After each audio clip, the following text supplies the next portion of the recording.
to group, how many terms do we need? 4. And when we split the middle, we only are given 3 terms. And that's why it's called split the middle. Essentially what we're doing is we're splitting up this middle, so then we can make it so that we have 4 terms, so then we can factor by grouping. Okay? So again, that third method we're talking about is called split the middle.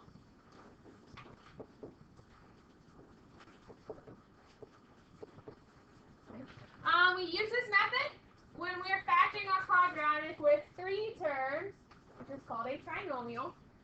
And the quadratic will be written in this form.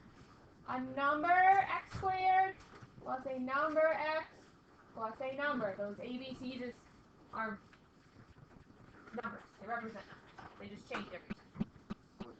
And again, we always want to remember to do what first?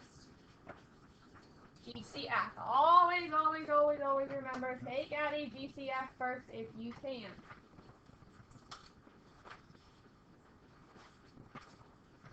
So take a look at the steps on how to split the middle. Again, we are given 3 terms. Can we take out a GCF between 3, 8, and 4? No. And can we take out an x? Do all 3 have one? No. So you look for the GCF, can't take one out. So then what you're going to do is multiply A and C together. That just means the first number and the last number. Because we look back up here at the form, A and C are the first and last numbers. So we're going to multiply those two together. 3 times 4 is what? 12. And then we're going to list all the factors of 12.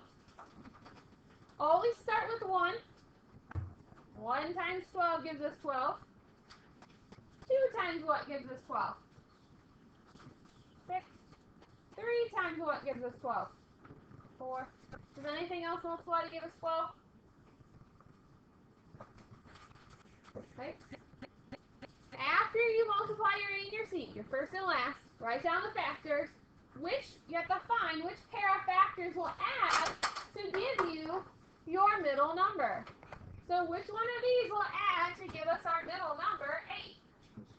2 and 6. Okay. That's what you're using to split your middle. So we can rewrite our middle as 2x plus 6x. And you have to remember those x's because our middle number had an x. So our 2 new middle numbers also have to have an x. We just split our middle. So now how many terms do we have? 4. Now how can we factor this? Grouping. Now we can do what we've been doing. We can group. Group the first 2. Group the last 2. What's our GCF between 3x squared and 2x?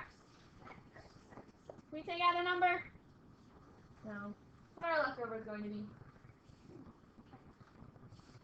Yeah, 3x plus 2. We took out an x, so everything just drops down 1.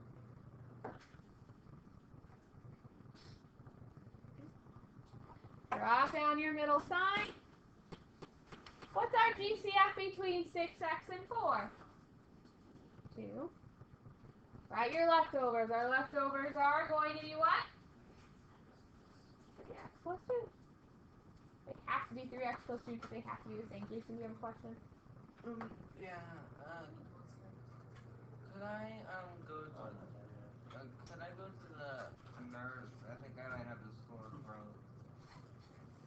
Is it dire? Or can you wait till notes are over? Can you do that? All right. So we don't miss what we're doing. It's not particularly bothered, but I just would like to know. Okay. Well, maybe we'll send you down one. Well, now fill in your parentheses. What are parentheses going to look like?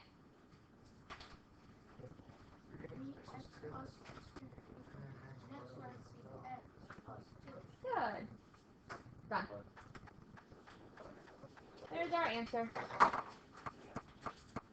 So again, essentially what we're trying to do, we're trying to break it down so we can use grouping. In order to use grouping, you have to have 4 terms. So to get 4 terms, we have to split up our middle. Again, to do that, you multiply the first and last, your A times C. and then find the factors of that product that will add to give you your middle number. That's what you're going to use to split up your middle, and then from there you can just group. Questions over that? You guys are pros at grouping, so you'll be pros at this. Just one more step, one more wrinkle. So looking at number 1, how many terms are there? 3. Guess what we're going to do? Split the middle. We know we're going to do A times C. So it's the first one times the last one. But you're going to say there's nothing in front of that x squared. And I'll tell you you're wrong, because really what is in front of that? A 1. So really it's 1 times negative 35. 1 times negative 35 is, I'll do this one for you, it's negative 35. Awesome. So we need to do the factors of 35. Well, what are the factors of 35? Again, I'll do the first one because I'm such a nice guy. 1 times 35. You're welcome. What else is a factor of that? Emmett? 5 times 7. Great.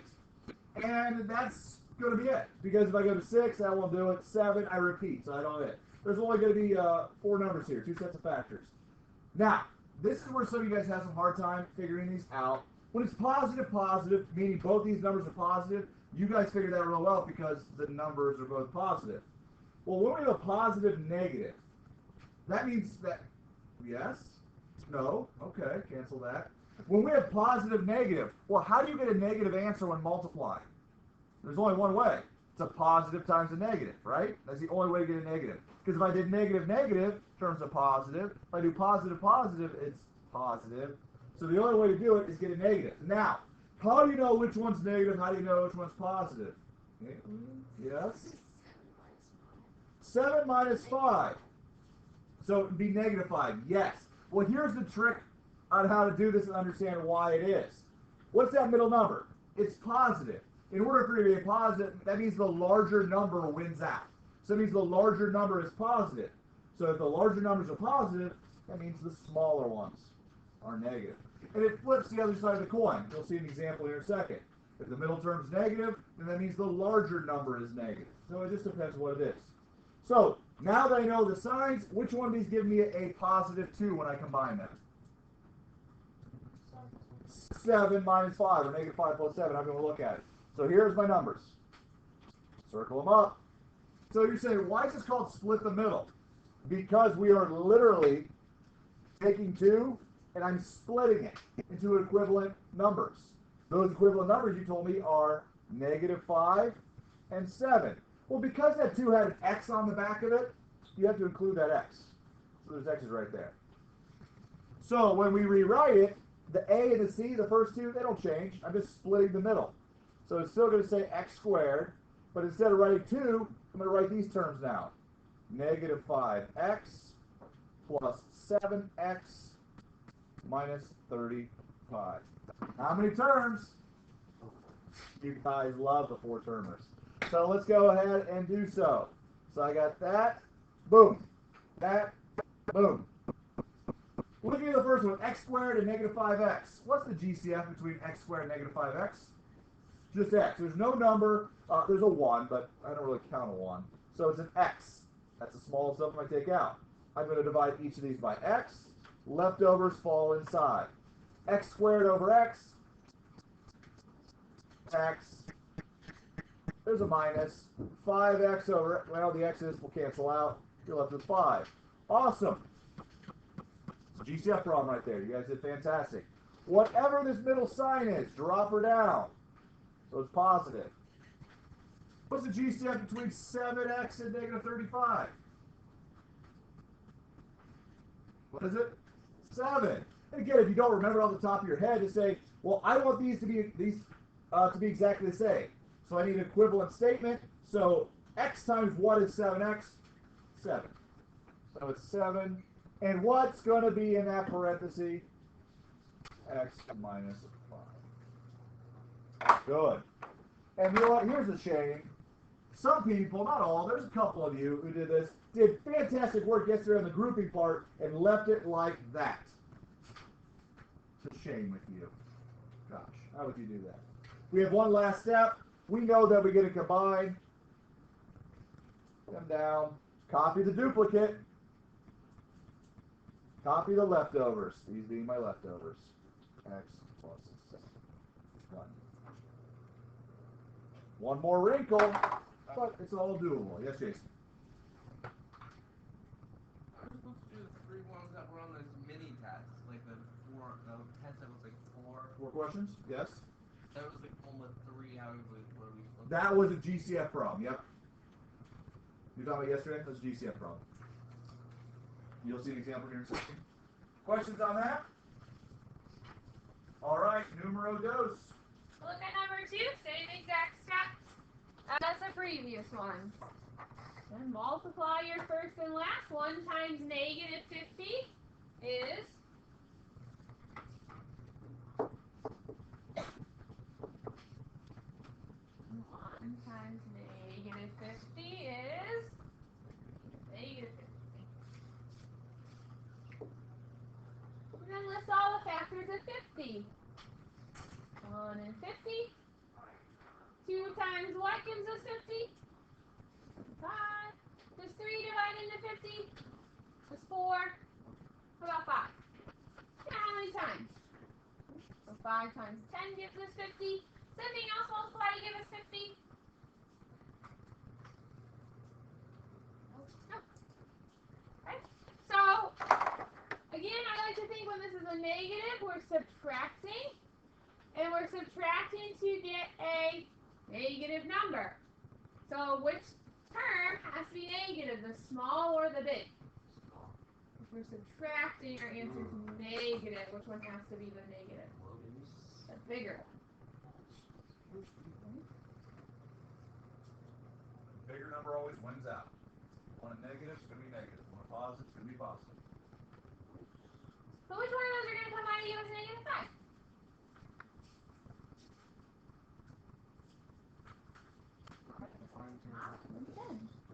What are you confused about?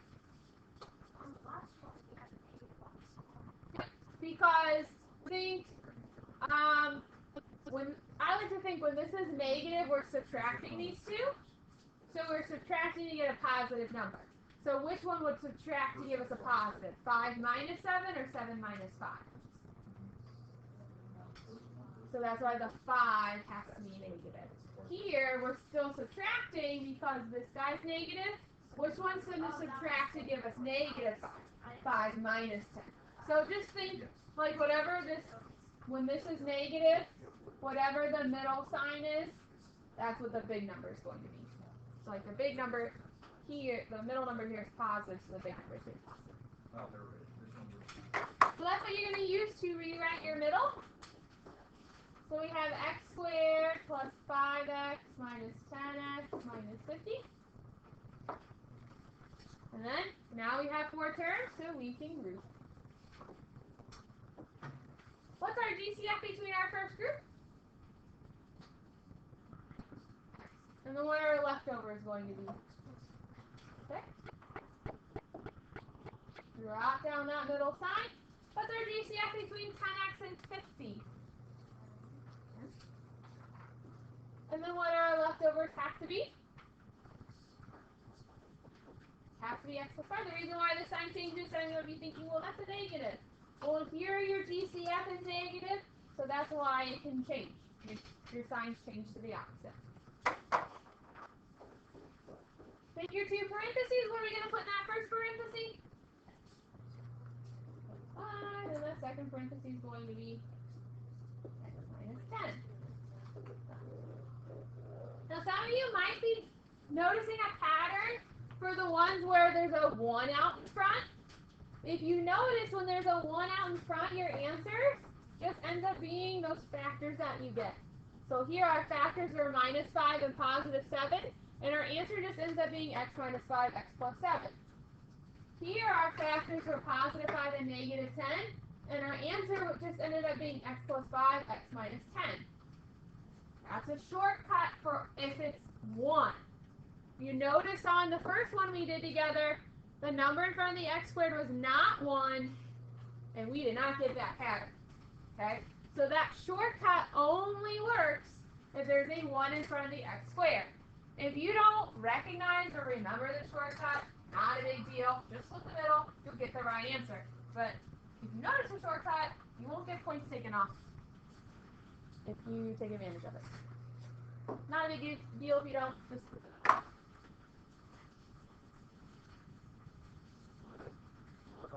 Number 4 in your programs.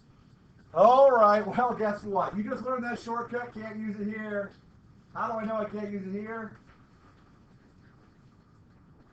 Yeah, there's a number down in front. I know one's there, but there's a number other than 1 sitting in front of that square term.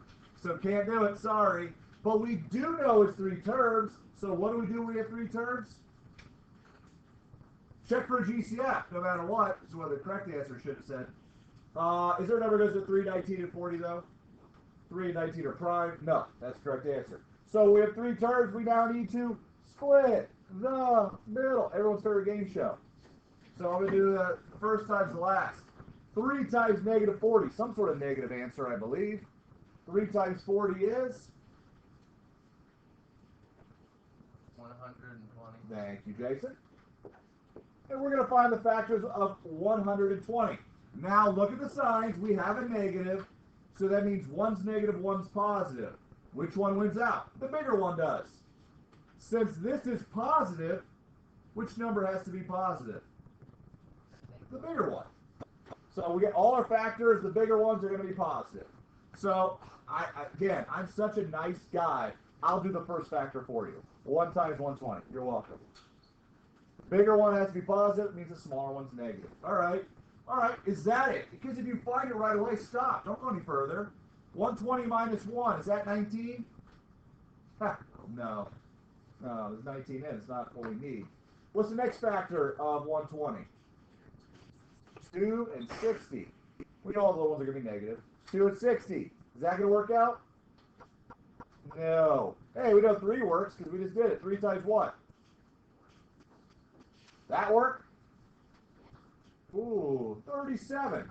Not 19. Not it. Does not work. 4 goes into it. How many times? Very similar to this guy. 30. There we go. 30 minus 4, is that 19? It's 26, so we're getting a little closer.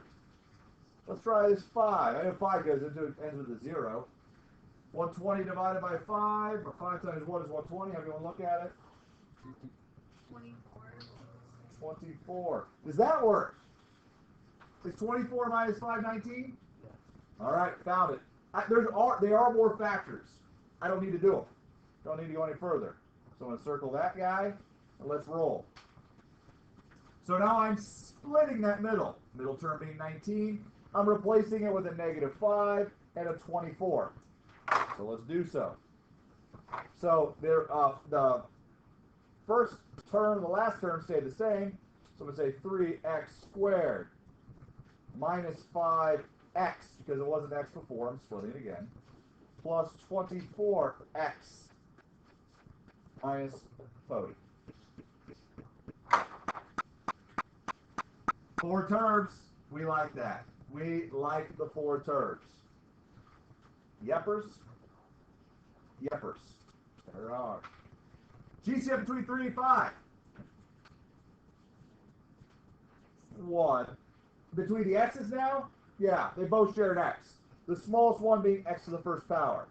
So I'll put an x there, divide each of these by x, leftovers fall inside.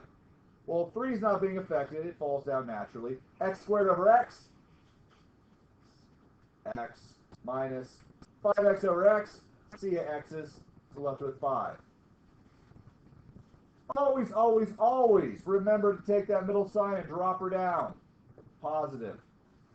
What's the GCF between 24 and 40? Oh man, I don't know. 8.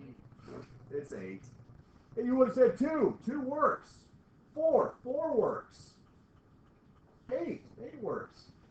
Again, that little trick, 3 times 1 is 24. It is 8. You know what's going to be in that parenthesis. I know what's going to be in that parenthesis. And it's going to be, what's in that parenthesis? 3x minus 5. And if you forget, real easy, just divide these by 8. 24 divided by 8 is 3. X drops down. Minus 40 divided by 8, 5. Got her. Last step, Then you're done. Don't forget the step. Don't be that person. 2 sets of parentheses. Duplicate. Leftovers.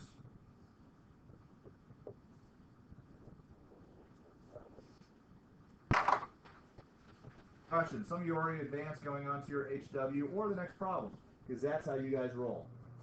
Well, we're going to have some news for you.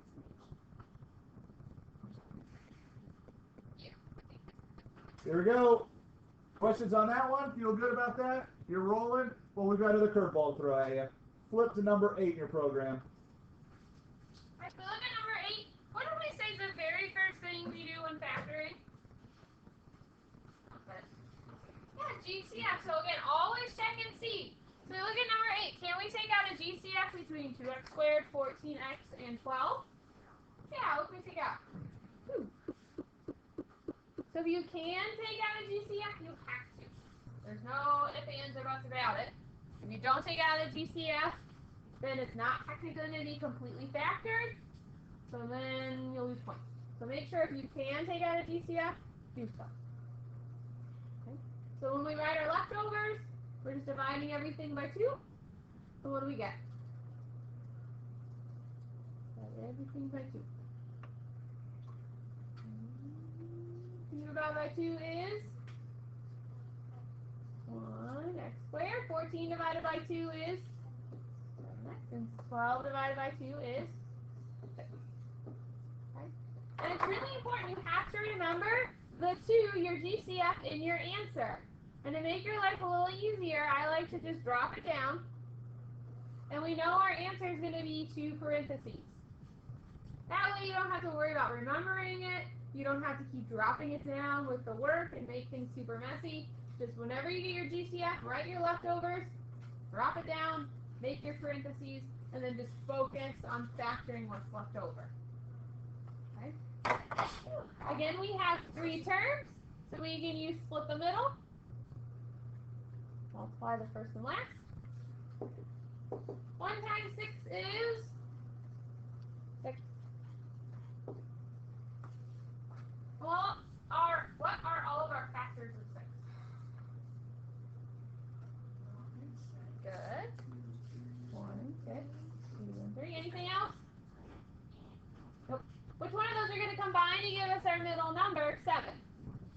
1 and 6. So that's why we always write 1, because sometimes it is 1 in that number. We always have to write it.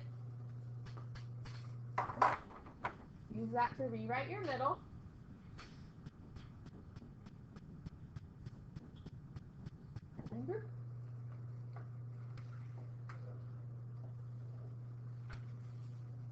Between x squared and x, what can we take out? And what are our leftovers going to be? And then between 6x and 6, what can we take out? And then what are our leftovers have to be? Now, what's that first parenthesis going to look like? What's that second one going to be? And you could have done x plus 1 and then x plus 6. Same exact thing. And then we already have our DCF drop down, because again, even if you take it out, it also has to be a part of your answer, or you will lose points. That's why I just like to drop it down right away, put my 2 empty parentheses, and then factor the rest, just to make sure it's there. Questions over that? And one more, we're going to take a look at number 9. 9. All right. 8 times C, right? 9 times 21. Get her going, right? That's a big number. Crazy. You're wrong. What's the first thing we need to do for these types of problems? Look for a GCF. Let's see who has one. Is there a number that goes to 9, 30, and 21? 3. Take her out. Take it out. Divide by 3. 3, 3. Oh, they don't all share variables, right? 21 does not have an x, so let's drop that 3 outside. Leftovers fall inside. 9 divided by 3. 3. X squared, nothing affects it there. Minus 30 divided by 3, 10x plus 7. Cool. Awesome. I like what Miss. I didn't see if you said it last time. I like what Miss Baker says about this because one of the number one problems with these type of GCF problems when we're doing split the middle is you forget about the GCF. You do everything perfect, but you forget that GCF. So get in the habit of once you know there's a GCF, drop her down. So I'm just going to draw a line, say, yep, there's a 3 going to be down here somewhere. I know there's going to be 2 sets of parentheses, and my word will fall in there. Just get in the habit of doing that, and you won't forget about the GCF. Even the best people in class tend to forget that at times. So we have 3 terms. We took the GCF out. Now we're going to split the middle. A times C is that key. 3 times 7. I almost said it. 3 times 7 is 21. Look at this. Okay. Well, if you look at that middle term, well, first off, let's go through the factors of 21. I'll do the first one. Nice guy. What else goes into 21? 3 and 7. Good. Good. I agree. It's 3 and 7. If I did 3 times negative 7, that would give me a negative 21, though. Took wrong. But we want to add it to be a negative 10. What's going on here? I've got a positive number when I multiply, but when I add them together, I get a negative? How is that even possible? When this scenario happens, you've seen all the scenarios right now. You've seen positive, positive, negative, positive, negative, negative, in this last case, negative, positive. When this happens, how do you get positive answers when you multiply? 2 ways. Positive times a positive and negative times a negative. Whenever you see a negative in the middle one, and that second number is positive, it's always negative, negative. That's the only way you can do it. So they're all negatives. So when I multiply them together, I get a positive. When I add them together, I'll get a negative. Which one of these, when I do that, add them together, will give me a negative 10? Yeah, this last one, this one's going to be negative 22. That's not working out.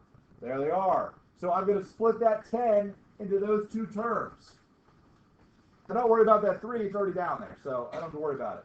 So I'm going to rewrite it 3x squared minus 3x minus 7x plus 10. Now, that's not a 10, is it? It's a 7, and it should have been a 7. Why I said 10, I don't know. Why did I write 10? What are you guys doing right now? I don't even know what you're doing. All right, cool. Back to 4 terms. Great. We like 4 terms. Group them. You get a group. You get a group. GCF between 3x squared and 3x. 3. 3 of that. That's a very common theme here. They share anything else? And x. Leftovers fall inside.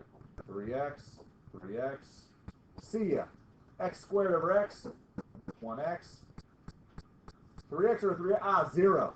3x over 3x is 0, right? 1. When they're the same, guys, it's always going to be 1. I saw some of you guys do it the other day. You just have like x in that parenthesis. We still want to have 2 terms. There's 2 terms up there. Better be 2 terms down there. Those are the leftovers. Always drop that down. GCF between 7x and 7. That was pretty easy to see. 7x and 7 is? Okay, maybe it's not. 7 times what is 7x? Or x times what is 7x? 7. They're the same. X minus 1. Last step, and you're golden. What's going to go in that parenthesis? Tell me what goes in here. Awesome. What's over here?